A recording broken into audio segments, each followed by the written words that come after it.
Hello, everyone. I am Chelsea Tracy-Bronson, and I am currently an associate professor at Stockton University, where my research and school reform initiatives center on inclusive school practices, particularly for students with complex disabilities and including all students within our neighborhood school districts. Thank you so much for being here and welcome. This presentation is titled Leadership of Inclusive Special Education. It's for the 2021 Pacific Rim International Conference on Disability and Diversity. The topic is particularly critical in examining to understand the ways in which administrators in public school systems across the United States examine an educational system that has traditionally and historically marginalized students with disabilities. Instead of operating from this lens of oppression, these leaders within this research study sought to find ways to increasingly create inclusive opportunities for students with the most complex needs. So now we're going to look at the literature that this study was built upon. So when I was thinking about district level inclusive special education leadership, I looked at the literature from the context of inclusive education, special education leadership, and leadership for inclusive schools. So I knew that from over 35 years of research conducted on inclusive education, we know about the outcomes and the efficacy of education and schooling delivered through separate programs versus those delivered through inclusive programs. And that is well documented in the literature. We also knew a lot about special education leadership. We knew about the administrative role and specifically around their influence in educational placement, in instructional leadership, accountability, their own need for expertise and knowledge of the law in professional development. There's also a ton of literature around the leadership for inclusive schools. So around inclusive practices and access, what practices and the number of minutes needed in order to kind of lead to improved achievement within say math and reading. We know about services configuration and how to kind of reallocate resources and human resources in schools in order to actually make this a reality in school buildings.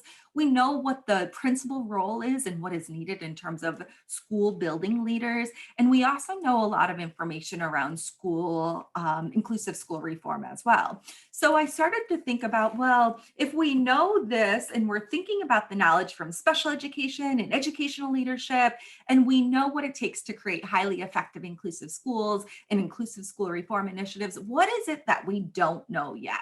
And so what came up there and what the research gap was, it was all around the district level leadership needed to lead and create inclusive schools. And there were a lot of calls to understand the whole school structural and administrative elements that are needed for this equity-based work in inclusive education. So what I'm focusing on in terms of this presentation today is this research question. What strategies of advocacy are evident in the ways that district level leaders make sense of their enactment of inclusive educational opportunities and service delivery for students with disabilities? So for this research study, I of course drew on a number of different philosophical and theoretical frameworks. So of course I used inclusive education as kind of my conceptual background. I used leadership for social justice along with disability studies and education, because what I really wanted to know is kind of what are the conditions that the administrators are creating in their districts that are creating kind of these inequitable practices to get better, right? And how is that supporting students with disabilities? So rather than seeing kind of the students themselves as individual deficits from this medicalized kind of model, what were administrators doing to kind of think about that and change the lives for students with disabilities across their school? In terms of research methodology, I used a qualitative research methodology where I was really trying to understand kind of the participant perspectives and what their role and their experiences were in this situation. I'm going to just show you a few of these slides, and you can go back in the slides and also the paper information to kind of read through them. So in terms of paradigms and ideological approaches, you can see kind of what I was drawing on. Here are the detailed kind of research design methods. Here's the recruitment. Here is the selection of participants, the recruitment criteria that I used, and more information about the research design and the in-depth interviewing. Here's what I did for data collection and analysis.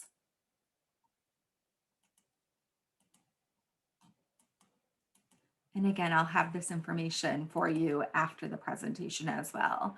Here's information around the participant demographics, the district demographics, and what I wanted to spend most of our time, because I know time is limited in this, is on what I actually found and why it matters for all of us. So within this, what I found is that the district level administrators were using a set of complex advocacy tactics to kind of push their vision and value of inclusive education at the district level forward.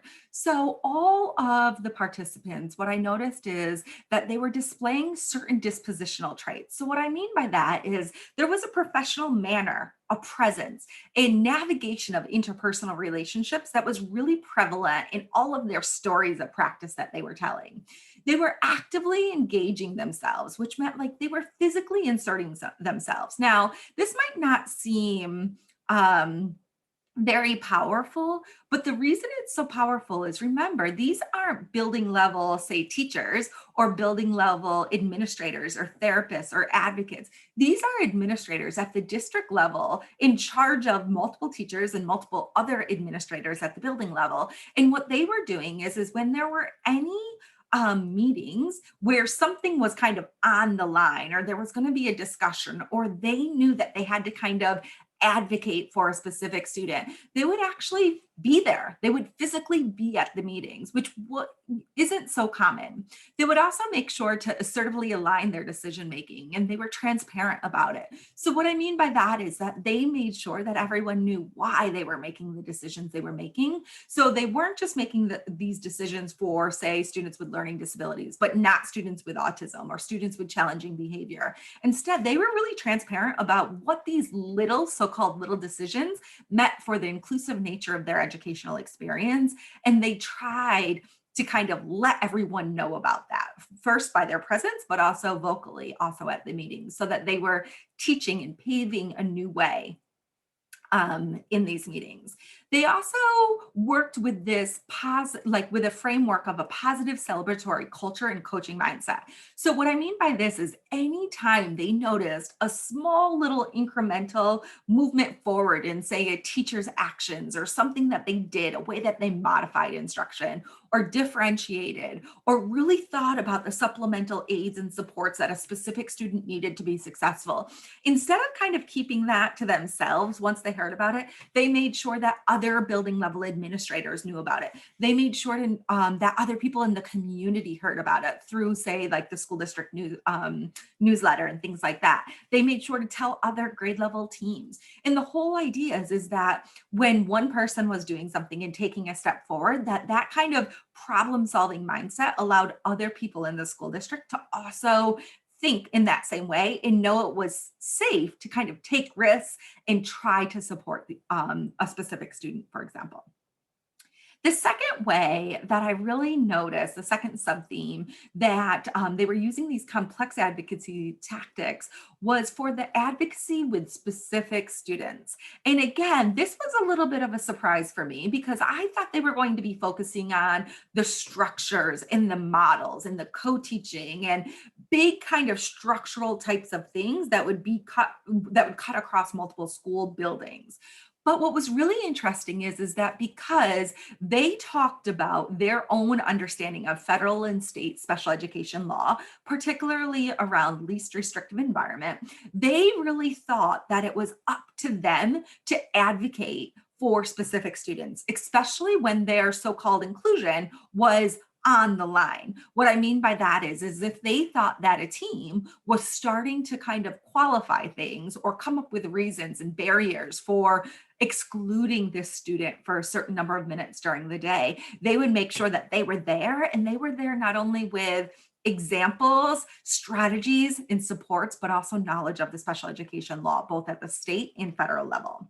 And what they really did in these meetings and across kind of their leadership practices is they were really positioning the onus on the educational team to discover root causes. So instead of just always coming in and giving strategies or giving a solution, they really asked questions and said, okay, well, what could we do? What might we try? And it was almost like this collaborative problem solving of an approach so that everyone together were building collective knowledge about how to do this.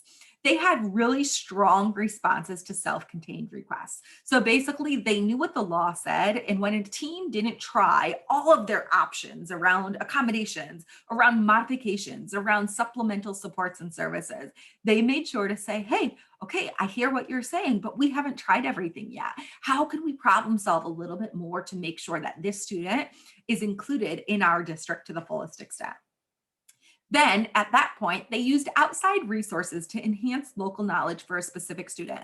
So what I mean by this is if the school didn't have specific kind of knowledge around a specific need, whether it was mental health or challenging behavior or using a specific AAC device in a communication method, that district level administrator would go out and get someone who knew that information and bring them to the meeting to support all of the educators and related therapists, related service providers, and the building level administrators to know what to do and have some guidance going forward. So instead of placing the blame on those individuals, they went out and got the knowledge and said, hey, how do we just support their knowledge and their understanding of other practices and other strategies to try? And through everything, kind of their heart, their center was really guided through the student level advocacy. Another advocacy tactic was capacity building. So what I mean by this is they were really developing and furthering awareness and understanding of individuals across the system. So they were developing a sense of responsibility for all. So it wasn't just the duty of the special educators, it was also of the general educators and the building level administrators. It was really everyone was seeing it as their responsibility in order to support students with complex disabilities. There was a lot of conversation around what the district core values and beliefs were. So there were things around mission statements. It was always posted on their websites. It was discussed at Board of Education meetings. It was discussed at PTA meetings. So there was really almost like a reckoning of what our district core value and belief is and how we're going forward from this point on. And what was really interesting about this is at the same time that they were trying to increase awareness and build this level of knowledge across the district level administrators were really cognizant to balance this construction of structures and autonomy. So what I mean by that is instead of just telling the building level administrators, the principals in this case, right, what to do and how to handle issues, they really thought about when do I need to make a whole district structure and like, when do I have to tell them what to do versus how can I make sure that each of the principals kind of takes ownership of this and has some level and sense of autonomy in implementing inclusive opportunities and inclusive educational practices within their school building. And that was really important because you could hear the tension and the contradiction and kind of the human nature of all of this within the stories that they told. And I'm going to talk about that again in the findings part. And then, of course, there were kind of formal actions or specific actions around their advocacy tactics. And these were all actions to improve the district's level of commitment to providing inclusive services. So these might have been reactive measures in response to exclusionary environments. So if, for example, a specific team or a specific related therapist or a specific principal wasn't really trying to carry out the district value of inclusive opportunities for students, there would be things like they would be written up or they might not get tenure, for example. There were big measures that were reactive kind of actions taken when people weren't in alignment with where the district was going. I remember one district administrator said, I'll be happy to write you a letter of recommendation for another school district just so that we can keep going in our kind of fight toward inclusion for everyone. And that really stuck with me because it was just like, this is what we're doing. And if you don't want to be on this path, on this goal, you should go to somewhere else. You should go to another district. There were proactive strategies to ensure alignment. And then what I mentioned before is that all the district level administrators were really nurturing and sustaining this inclusive culture. So within each of these big themes around advocacy, there were also a number of sub-themes, and that's what this concept kind of organizer represents. So these were the tactics that the district level administrators used to create inclusive environments. And how I kind of saw it is that these were kind of, it was their professional identity and how they advocated for students with disabilities at the individual building level. And all of these tactics that they used, although they might have just been leadership strategies or tactics or mindset or practices that they carried out on a daily basis or weekly basis, what I really noticed, and thinking about kind of the disability studies and education framework, is that these were the subtle resistive tactics that each of the administrators were using in order to move incrementally toward more inclusive opportunities. And this is how, through these ways of showing up and being there and being present and providing leadership in their school districts, this is how they were disrupting the larger systems that were historically and traditionally in those parts of the United States and in all parts of the United States, really being oppressive factors and forces for students with disabilities. So in terms of overall findings, what I really noticed, and you might have been able to notice with how I was describing it, is that there wasn't a step-by-step process. So there wasn't like 7 or 8 steps that each of the administrators kind of went through in order to create their inclusive strategies. Instead, there was really a range of strategies. And instead, how administrators can think about this, and what I'm going to talk about on the next slide, is how we as advocates in the disability rights community can use this information to be agents of change, is that there's not specific strategies to do this work. What matters more is the showing up, and it's the small incremental actions, because when we're resistive like that in these larger systems, that's when we're going to build capacity of other actors around us, of other people, of other colleagues, of other parents around us. And together, that's going to be what creates the change. So inclusion also wasn't necessarily a complete, wasn't ever necessarily complete in their districts. Instead, it was something that they were continually using to counter traditional ways. And so one administrator was describing when he thought he was done dealing with that specific issue around including a specific subgroup of students and with disabilities in that school. And he said one thing he realized is that he was always going to have to counter traditional ways, because this is the time in which we're living.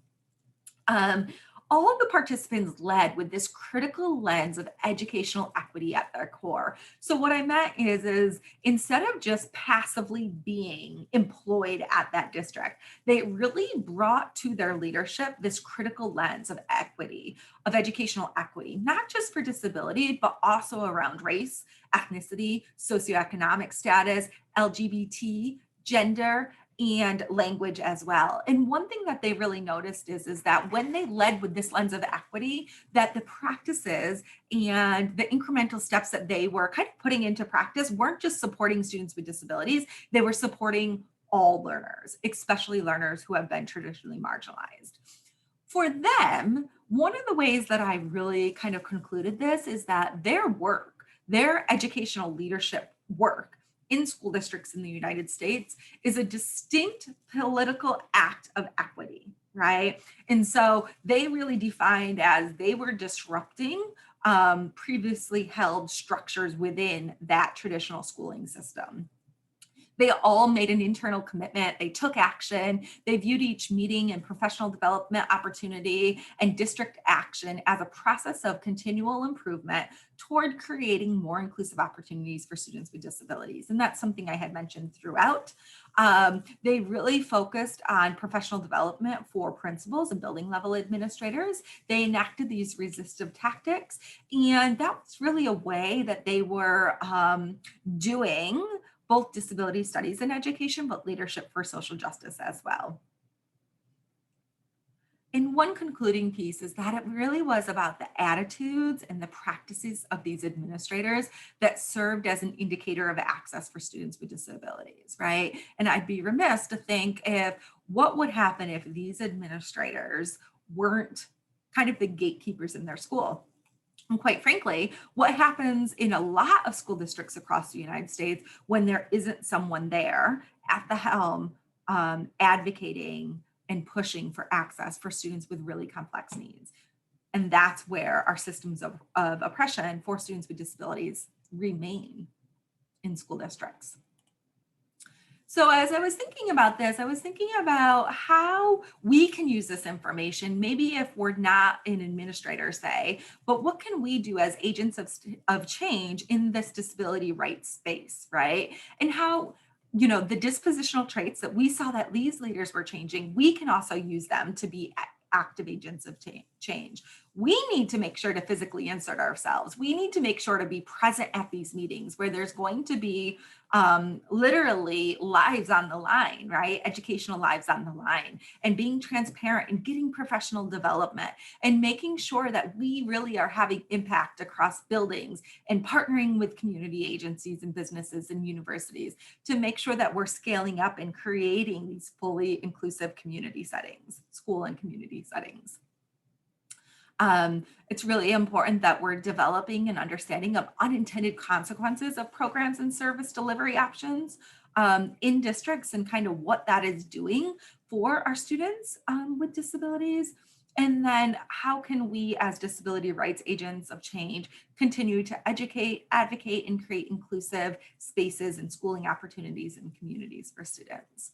So that is my presentation on leadership for inclusive special education. And I just wanted to leave you, if you want to learn more or you want more resources around this, you can feel free to email me, and my email's there, and I'll also put it in the supplemental materials as well. You can also connect with me on LinkedIn. And there also is one journal from this research out in the Journal of Special Education Leadership that was just published this past fall. Feel free to read that. And there's a few more coming out. So if you email me, I can send you those articles as well. Bye, everyone. Thank you for being here.